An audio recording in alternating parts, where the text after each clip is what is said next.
This is my Toro 6.5 horsepower push lawnmower, and today we're taking her into the shop for a little maintenance. So the main reason we're doing some maintenance on her today is because she's starting to act up a little bit. Today on the menu, we have a brand new carburetor, spark plug, fuel filter, gasket, fuel line, air filter, and a magneto. To start off this project, we're going to start by removing this top cover. It's held on by 4 little bolts. Next, we're going to start by removing the fuel tank as well as the oil dipstick line. And then finally, that'll give us access to all 4 bolts holding the pull start mechanism on.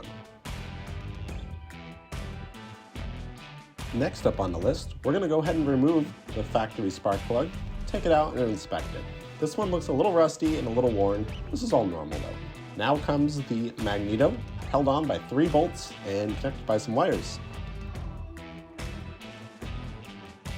Now it's time to gap the spark plug. The owner's manual calls for 0.04 inches, and using the spark plug gap tool, I can gap that perfectly.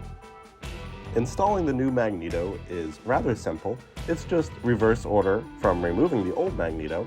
The proper way to do this would be to use a feeler gauge in order to get the spacing proper. Now, there is a very strong magnet inside the flywheel, and there's also a very strong magnet on the magneto. So getting this gap perfect can be a little tricky. What you can do is spin the flywheel by hand in order to make sure that it clears, and you want to leave about 0.1 inches in between the flywheel and the magneto. Now it's time to tackle this carburetor. First, we're going to remove the old crusty air filter, and we're going to start disconnecting the fuel lines as well as all the linkages going to the carburetor. If you happen to have the exact same mower and you're doing this project yourself as you're following along, in hindsight, it's way easier to take the muffler off first, then the carburetor. There's a little bolt behind the carburetor that is blocked by the muffler, and the muffler's only 2 bolts.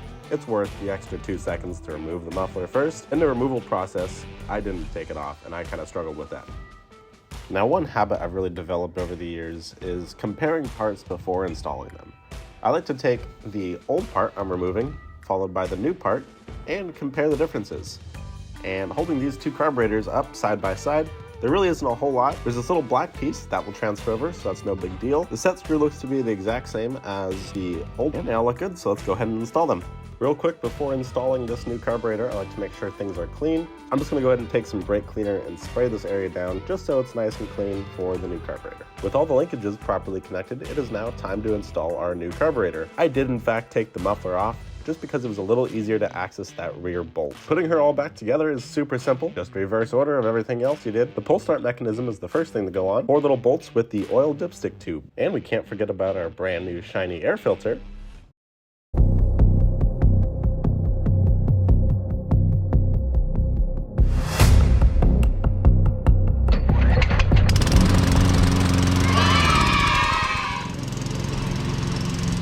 After all that hard work, my lawnmower works better than ever. I can cut my lawn without any problems whatsoever. Thank you for tuning into this episode of Parsons Productions, and I'll catch you guys in the next episode.